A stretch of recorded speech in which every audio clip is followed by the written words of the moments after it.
Oh, mga early recorded. Manood pa tayo ng panibagong paghanap sa loob ng Senado. May isang oras na, Tandaan niyo po, walang pinalabas ang Korte Suprema na TRO. Ang taas si Senator De La Rosa. Kaya, Bato. Meron kanina, Kaya nagkaroon na ng arrest. Pero hindi pa na-arrest. Sinasabi ni ating kasama si Veronica, Victoria Tulan, na may naririnig silang nagbabarena.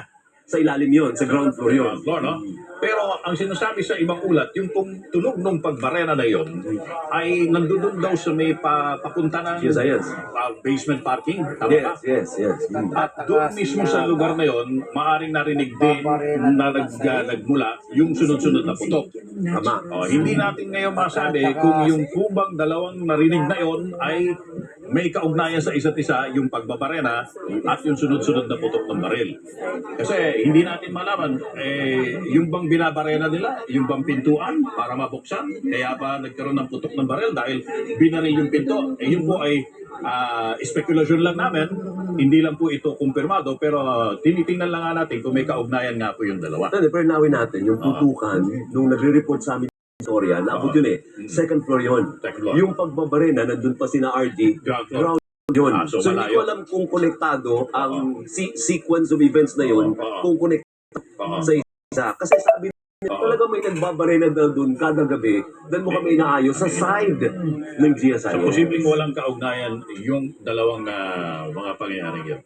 Pero gusto ko rin din namin yung kay Senate President Alan Peter Cayetano. Hindi ko maintindihan kasi pinalilinaw nga ni Karen na ang kausap po niya apparently ay si NBI Chief Matibag. Okay. Nagkaroon ng sigawan, umabot sa... Hindi natin may anong konteksto. Bakit sila nag-away? Ba't sila nagsigawan? At pati si Senator Balikan mo na natin yung ating kasama si Job Manahan. Dahil si Job ay ilan lang sa mga patrol TV patrol reporters natin na kasama ni Victoria Tulan at saka ni RG Cruz. No? Si Job. Si Job muna. Job, nasaan ka nakatayo ngayon? Hi, Tony. Dito ako ngayon sa harapan mismo ng pasad ng Senado. Ngayon ay nasa labas ang karamihan ng mga reporters, cameraman at photographers dahil na literal na nakalak. Hindi kami makapasok ngayon sa loob mismo ng Senate building. Kanina kasi ang information sa amin ay darating si SILG, so lumabas kami. Pero nung paglabas namin ay nakalak na. Hindi namin pinapasok, pati ibang mga personnel ngayon ay hindi na rin makapasok ibang mga Senate staff. So walang explanation sa amin kung anong nangyari. Pero ngayon nandito kami sa labas at inaantabayan na namin yung mga susunod na mangyayari. May ibang mga reporters na nasa loob ngayon ng Senate building at kanya-kanya rin silang charge dahil palubat na rin yung mga crew sila. Actually, wala pa kaming dinner. Actually, after ng live sana kakain, usual na may distribution ng food dun sa Senate. Pero ngayon, hindi pa nakakain ng lahat at pagod na pagod ngayon. Yun ang sitwasyon ngayon dito, Tony. Pero kwento ko lang din, kanina, bago yung narinig na putukan na supposedly magla-live na ako noon, may mga yung mismong acting Senate Sergeant of Arms, nagsuot muna siya ng vest. Tapos, nagkaroon ng formation, dumire-diretso sila doon sa second floor, dun sa isang area papunta ng Sumulong Hall. Hanggang dun sa may dead end, narinig na namin yung putukan. So, pagkatapos doon, ilang rounds yun, Tony. Kailangan ko ng mikropono ng ating control. Alright, sige. Sige, Job, ang sinasabi mo, kayo mismo ay nakalak na dyan mismo sa loob ng Senado. Parang nasa labas siya. Nasa labas ng Senado. Sa labas kami, Tony. Nasa labas, no? Ngayon, yung bang NBI, kanina kasing hapon nung kausap namin yung mga ibang reporter sa Radio Patrol, nag-set up daw ng mga checkpoint sa labas ng Senado para ma-check pumutok yung na naman. mga sasakyan habang papalabas sila. Ginagawa pa rin ba yun hanggang ngayon? Actually, wala akong visual, wala akong information doon, Tony. Okay. Dahil nandun kami sa loob kanina. Ngayon kasi lumabas lang kami kasi Okay. sinabi sa amin na darating si SILD. Pero nung paglabas ka namin, ay nilak naman yung mismong Senate building. Nasa lisihan kayo kung baga. Pinalabas kayo ngayon, hindi na kayo makapasok. Oo. Tony, Alright. Sige. Okay, go ahead. maraming salamat sa iyo, Joe Manahan. So, ang ipinapakita na live ngayon, ito ang second floor. Ito live footage ito sa law ng Senado kung saan hanggang ngayon ang so si Secretary ay nasa loob ng building. Ang mga natin ito, sino ang tinutulungan niya? Siya ba ay opisina ngayon ni Senate President Alan Peter Cayetano? Nakita niyo na galit. Okay, so tatawagan ni Alvin El Chico, subukan natin si NBI Director Matibag kahit via phone, no, speaker natin. Ang tanong ngayon, Ay, naka-zoom nga siya. okay, alright, nandito na, naka-zoom. Go ahead, Alvin. Ito kami, oh. Nandito kami. Kasama ko lahat ng mga officers sa NBI. Pakita mo, Alvin, ikutin mo phone mo. Galing namin ngayon. Alright, pakita natin sa ANC live. Nasa telepono ni Alvin si Director Matibag. Okay? Nasa loob kayo ng Senado, attorney. Yan, wala tuloy. Hindi, patawagan niyo ulit. Sa control na lang natin. Oo, patawagan niyo ulit. Oo. Okay, anong sinabi niya, Alvin? Anong sabi Nasa loob niya? siya ng parang gusto niya ipakita kung anong nangyayari sa loob ng Senado. Ulitin natin ulit. Ulitin natin. Hindi kasi siya yung starring doon sa kwento ni Senate President Alan Peter Kasi ang Cayetano. sinabi kanina ni Senate President Cayetano, may 4 daw na senador na naka-receive ng tip Na may na papasukin, may threat sa Senado, no? So si Senator Loren Legarda may isa pang binanggit. Tapos nagkasagutan sila ni Matibag sa cellphone. Gagawa pa ng drama, Sir. threat daw, may threat Sir, daw. naka-live ka sir sa ANC. Walang threat yan. Sige, go ahead. Siyempre, gagawa silang drama. Dito kami ngayon, oh. We are here in Sequoia Hotel. Sequoia? And dito lahat ng regional directors and officers. We're having fellowship time planning namin ngayon. Oo. So wala ka sa Senado. So, wala kami. We are on stand down because that's the institution. Sequoia Hotel, dyan lang sa may gilid ng yun eh. Pero you are on stand down. Wait, ang order sa inyo stand down. So, sino order sa inyo na stand down? Kumbaga, wag pumasok sa Senado. Ano yung order? Sino may ng order na stand down? Teka, nag-freeze lang si Director Matibag. Lapit na niya. Pwede naman siya. Una po, Ma'am Karen, ganito, no? May agreement kami ni Senator Alan, hindi kami papasok. So, stand up muna yun.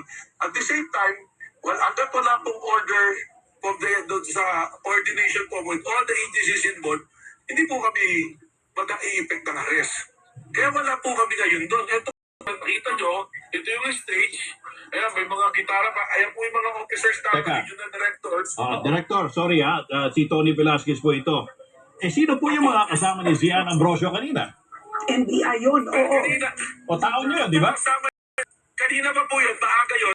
May request lang po si Vic Piloso to check the security of the perimeter. Kanina pa po yun. Si GM. Ligawan daw ni with Senate President Cayetano at ni Senator Cayetano. Ikwento nyo. Ikwento nyo ano nangyari, ba't nagsigawan daw kayo? Ganito po ang ganito. Actually, malakas yung boses ko kasi may tumutugtog na kumakanta. Tumawag Senator Lawrence sa akin, ang unang opening sa akin, ang sabi, palisin niyo yung mga agent nyo rito, pinuputukan kami. So sabi ko, teka muna, wala ko kami yung mga agent dyan. Saan ho kayo? Pahuli nyo ho. Pwede nga yung pahuli nyo. Sabi ko ganun, wala kasi. Tapos nataasan na ng boses, sumisigaw na si Senator Pia Portobaca, speaker pala ako. Sabi niya, do your job, find out kung sino. So ibig sabihin, akala niya yung nagkaputukan, mga tauhan ninyo. Yun na po, yun ang naligasyon po sa amin. Yun na po. Kaya kailangan... Pero, Director, sino ang nagpaputok? PI ba yun o PNP? Hindi ko po alam. Dahil Hindi wala nila na po. alam. Mga PNP nandun eh.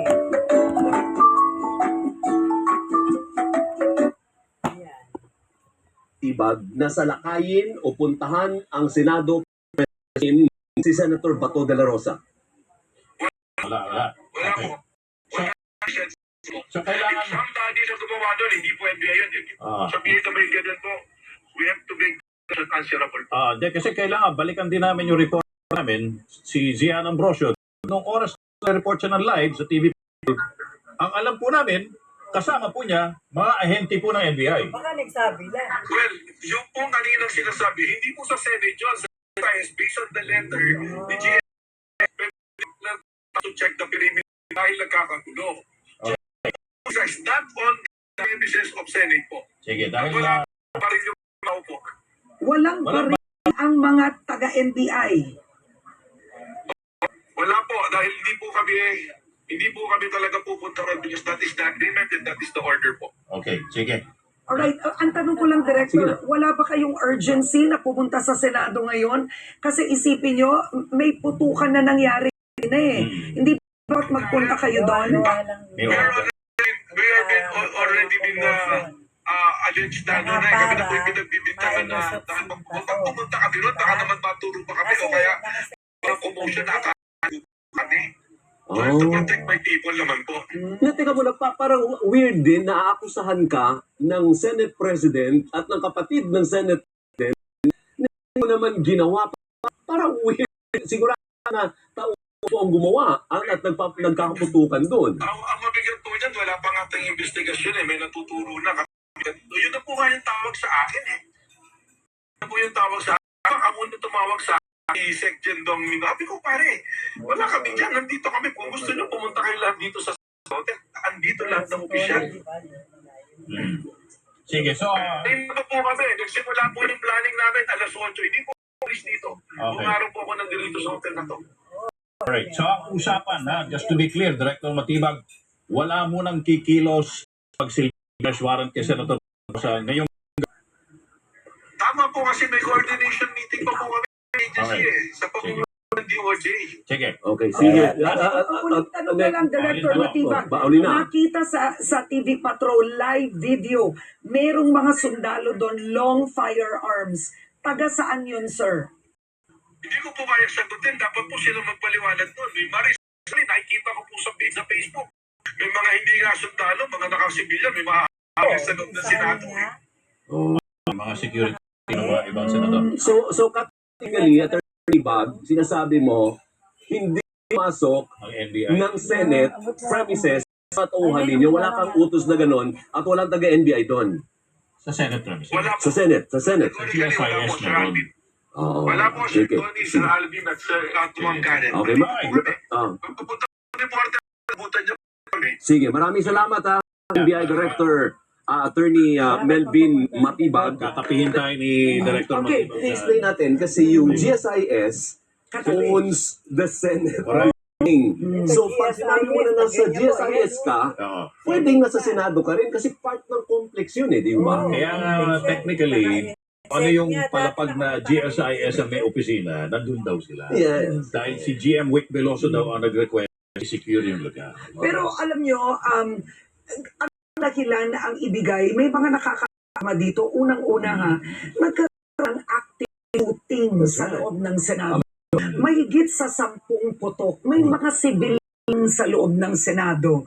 Di ba? May mga civilian bukod sa reporter, may staff na nandun, may mga empleyado nagkaroon ng putukan. Right? And at this point, hindi natin alam kung may namatay, may nasugat. Oo, hindi po, ano yun ha, hindi po yun. Biro. Hindi po biro yun. Yun Pasok ang natin una. muna, Karen, Alvin, si Victoria. Ayan. Nandun pa rin na siya sa loob ng Senate. Beck, kamusta na kayo dyan? Anong floor ka ando doon? Kinabulahanan ng NBI. Second floor, ilang minuto pa lang ang nakalipas nang dumating dito si DILG Secretary John Vic Remulla. Tinanong natin siya kung ano ba ang nangyayari talaga. Sabi niya, ay alamin pa lang din niya dahil kakarating na lang niya. Kakarating pa lang niya. Dumiretso siya sa office ni Senate President Alan Peter Cayetano dito sa may second floor. Ang tiniyak niya sa atin kanina ay hindi PNP ang nagdulot o ang nasa likod noong barilan. 100% hindi raw yon ang kanyang instruction. Ang kanyang instruction ay to stand down. Kaya alamin pa rin niya kung ano nga ba ang nangyari. Kapansin-pansin kanina na iika-ika si Secretary Remulla pero ayaw niya sabihin sa atin kung bakit. So, ngayon yung mga tauhan, yung mga sundalo ay nandun pa rin yung mga sundalo doon sa dulo nitong hallway na ito dito sa may second floor. Patay yung ilaw dahil nga ongoing pa rin yung kanilang operation at off-limits tayo dyan. Doon naman sa kabilang side, nandoon yung office ni Senate President Alan Peter Cayetano at nagkakaroon nga sila ng meeting with DILG Secretary John Vic Remulla. Kanina nakausap din natin si Senate Secretary Mendoza, sinabi niya sa atin, may mga nakapasok dito na perceived NBI, ibig sabihin hindi pa nila kumpirmado kung mga taga-NBI pa talaga. Yung mga tauhan na yon, sabi niya, sila raw, itong mga taga-NBI na ito, ang unang nagpaputok at nag-retaliate lamang yung mga security ng Senado. Instruction, sabi, ang instruction ni Cayetano kay Mendoza at sa mga security dito, keep everyone safe, pero given the situation nga, hindi naman natin masasabing safe ang lagay sa ngayon dahil meron pa rin operation na nangyayari. Pinapababa na tayo, pinapaalis tayo dito, pero marami pa rin yung nandito sa second floor at inaantabayan na natin yung Okay. ni Secretary Remulla. Karen. Alright, Victoria, let's get the facts straight. Nabi ni Director Matag ngayon live sa ANC, taga ni Alvin, wala daw dalang baril ang NBI. Ang utang sa kanila, stand down. Ang ibig sabihin ng stand down, huwag sumalakay. Ikwento mo ulit anong sinabi naman sa'yo ng source mo. Sino ang unang nagpaputok? Anong sinabi sa'yo? Oo, iba yung sinasabi ni Senate Secretary Mark Leandro Mendoza Karen. At sabi niya, may mga, although hindi kumpirmado kung mga taga-NBI yan. Yun yung huli natin usap sa kanya. Hindi pa niya kumpirmado kung mga taga-NBI yan. Pero yung mga individual Siyempre. na yun daw ay may dalang baril at sila yung Sino unang kakampiyan ng Mendoza? Kaya sumagot lamang yung mga security nitong Senado. Kabilang na nga doon yung mga sundalo, yung na nandoon sa kabilang side nitong second floor ng Senado. Okay, May okay, kasinungalingan Alvin. nangyayari Victoria, dyan. mahigit isang oras na tayo na parang bulaga Kasi city. yung Hanggang ngayon, hindi direct pa na rin nagsabi, malinaw wala kami dyan. kung nandyan pa ba ang shooter, sino ang shooter, may nasugatan, may namatay. Hanggang ngayon, hindi pa malinaw yung mga detalyeng yon. Ang dami botohan kanina. Mendoza, walang sugatan. Yun yung sinabi niya sa atin kanina, mga 30 minutes ago. Ngayon, sinilip ko lang itong side na ito kung saan nangyari yung putukan. Wala na yung mga sundalo. Hindi pa accessible, patay yung ilaw, pero wala na tayong mga nakikitang sundalo. So, yes, tama kayo. Mag-iisang oras na ito kayo mahigit na. Pero hanggang ngayon talaga ay wala pang malinaw na impormasyon kung ano ba yung nangyari, kung nasa na ba si Senator Bato de la Rosa. Kanina nakita natin si Senator Robin Hood Padilla, pero ayaw niya sumagot kung nasaan si Senator de la Rosa. Umakyat siya, si Senator Padilla, pero hindi ko sigurado kung saan siya mismo bumiresto. Karen. Okay, nasan ngayon si Secretary John Vic Remulla? Si Secretary Remulla ay nasa office ni Senate President Peter Cayetano. Sabi niya ay mag-uusap sila. Hindi niya ay dinetalye kung ano yung mga pag-uusapan. Basta muli ang sinabi niya ay 100% ang kanyang direktiba ay to stand down. At hindi na siya nag-elaborate o nagbigay pa ng ibang detalye, Karen. So pwede naman pala na parang may nagkaputukan lang pero wala namang nasugatan. Parang ganun lumalabas ngayon in the limited information that you have. Yes, yun yung sinabi ni Mendoza kanina. Sa kabila ng mga sunod-sunod na putukan, wala namang nasugatan. Sabi ni Secretary Mendoza, tinatanong natin yung mga taga-usaa, pinukumpirma natin kung meron bang nasugatan. Ayaw naman nila tayo sagutin. So that's what we have for now, Alvin. As to whether sino ang bumaril kanino, hindi rin natin alam at this point. Hindi pa rin natin alam ang sinasabi ni Secretary Mendoza. Una, yung mga di umano'y NBI at sumagot lamang yung mga taga-Senado na security. Pero kailangan pa rin natin talaga ng confirmation regarding that. Sa ngayon ay pinapaalis tayo. Sir, hanggang saan lang kami? Pinapaalis tayo dito sa may side ng office ni Sigita nyo? Senate President Alan Peter Cayetano. We were hoping na Yung gwardiya ng Senado, kumpirmado, sabi niya, NBI yung unang nagpaputok. Na marinig si NBI matibag, wala pala sila doon. Salamat. May kasinungalingan nangyayari dyan Babalikan ka pa namin, no? Marami kasi marami nang ganyan talaga kay matibag. Kasi ginagawa niya, kanyang tungkulin. O nadali Yan. o wala naman, may nawalan ng kasi nakita ko yung mga tripod, binalibag na lang sa gilid eh. Wala namang nasugatan o nawala ng gamit, Victoria. Kanina, din nung kasagsagan ng putukan, nandun tayo sa may side kung saan nangyayari yung putukan. Nakita natin na nagtumbahan yung mga kasama natin sa media dahil nga nagkabiglaan. Maraming natakot, sigawan, gulo, So, takbuhan yung mga tao, bumangga yung marami sa atin dito sa mga display na nandito sa second So, floor. ganito lang muna po. Kaya merong mga Wala pa naman natumba, casualty. pero hindi naman serious. Yun ang yung maganda, injury. walang casualty. Siguro mga pasa. Nagkatulakan lang. Sige. Ito, Beck, Brother thank Manny you. Bautista, Babalikan ka kaibigan natin Jesus, pag Brother meron pang Manny bagong Bautista, development. God bless you, Pero para sa Pray ngayon, po alamin kayo. naman natin ano na nga ba ang sitwasyon